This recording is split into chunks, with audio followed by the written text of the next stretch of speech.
গহপুৰবাসীক অনাগত দিনত কি আহ্বান জনাব আপুনি? গহপুৰবাসী ৰাইজক এই আহ্বান জনাম যে এটা সময়ৰ এটা পৰিৱৰ্তন এটা হৈছে।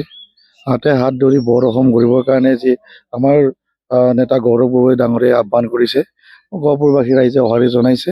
আৰু আমাৰ গহপুৰৰ ব্যক্তিক্ৰম নহয়, আমি এই অসমৰ বিভিন্ন সমষ্টিৰ নিচিনাকৈ আমি গহপুৰো আমি দেখুৱাই দিলোঁ যে যোৱা 24 তাৰিখে যে আমি সঁচাকৈ আমি হাতে হাত ধৰি আমি বৰ অসম আকৌ প্ৰতিষ্ঠা কৰিবলৈ আমি গৈ আছোঁ। চিকিৎসাৰ পৃথিৱীখনৰ পৰা ফালৰি কাটি এখন নতুন পৃথিৱীত আপুনি আকৌ খোজ পেলাব আহিছে, কি জনাব? নহয়, যোন যেনেকৈ হওক মানুহে মানৱ ধৰ্মটো কৰিব লাগে, মানৱ সেৱা কৰিব লাগে।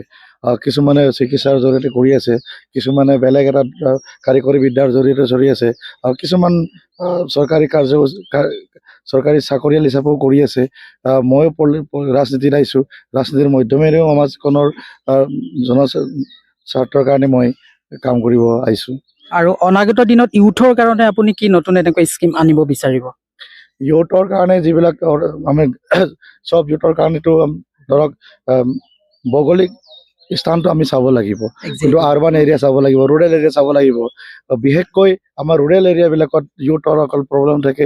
ইউথত আমি গ্ৰামীণ যিটো ৰুৰেল যিটো ৰুৰেল ইকনমিকৰ ওপৰত আমি মাইক্ৰ' এণ্ড স্মল ইণ্ডাষ্ট্ৰীৰ ওপৰত আমি গুৰুত্ব দিম। হয়, আৰু এডুকেটেড এণ্ড আনএডুকেটেড দুটা ইউথৰ মাজত আপুনি কেনেকৈ বিভাজনটো কৰিব? আমি দেখা পাওঁ প্ৰত্যেকটো সময়ত এডুকেটেডবিলাকৰ কাৰণে স্কিমবিলাক আহে ইউথৰ, আৰু আনএডুকেটেডবিলাক ক'ৰবাত ৰৈ যায়। এইটো ক্ষেত্ৰত আপোনাৰ কি পদক্ষেপ?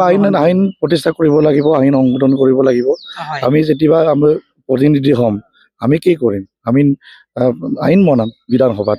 এই আইনৰ জৰিয়তে যিবিলাক এডুকেটেড হয়, আনএডুকেটেড হয়, আনএডুকেটেডবিলাকৰ কাৰণে চৰকাৰী যি সংস্থাপনা আৰু চৰকাৰী সংস্থাপনাৰ উপৰিও নিজে নিজৰ ভৰিত হ'ব পৰাকৈ যিটো গ্ৰামীণ অৰ্থনীতি, সেই গ্ৰামীণ অৰ্থনীতিত ক্ষুদ্ৰ আৰু মাইক্ৰ' লেভেলৰ যিটো স্কেলৰ যিটো ইণ্ডাষ্ট্ৰী, এই ইণ্ডাষ্ট্ৰিয়েলাইজেশ্যনত মই বেছিকৈ গুৰুত্ব দিম। Okay sir.